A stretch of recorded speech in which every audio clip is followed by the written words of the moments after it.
Right, so now we've got our program where when we run it, it flips a coin, still visible there, and then asks us to enter a guess.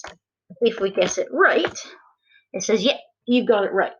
So it's a great starting program, but we want to make it more interesting. We want to add some stakes to it. So we're going to look at how can we add in a function that adds a bit of gambling to it. So we're going to create a variable that's going to contain all of our money. Now, when we have our money, we actually, of course, need to start with something. So I'm going to set the value to, say, 100. So when I start the game, it's going to be double or nothing. Our money is set to 100. Now here, if the answer equals the outcome, I want to gain money if I get it right, and I want to lose money if I get it wrong.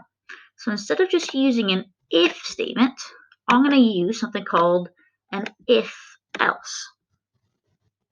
Now what an if-else does is if that first statement is true, just like it did previously, it's going to run it.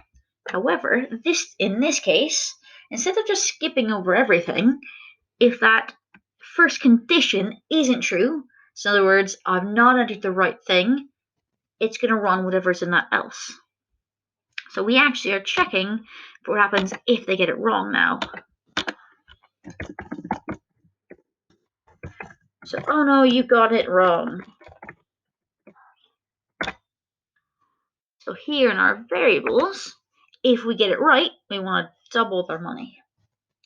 So we want to change the value of that money by whatever is currently the value of money.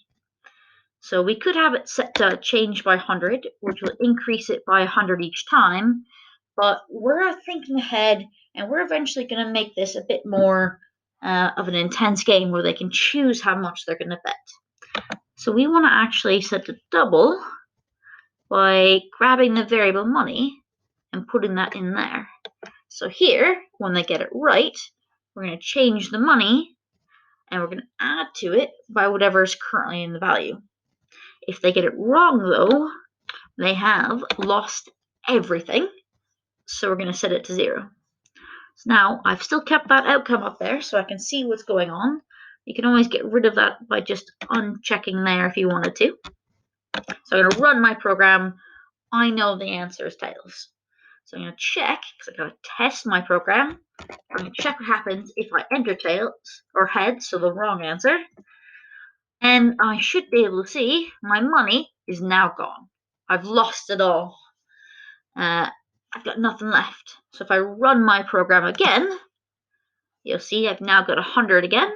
The answer is still tails. So I'm going to enter the correct answer this time.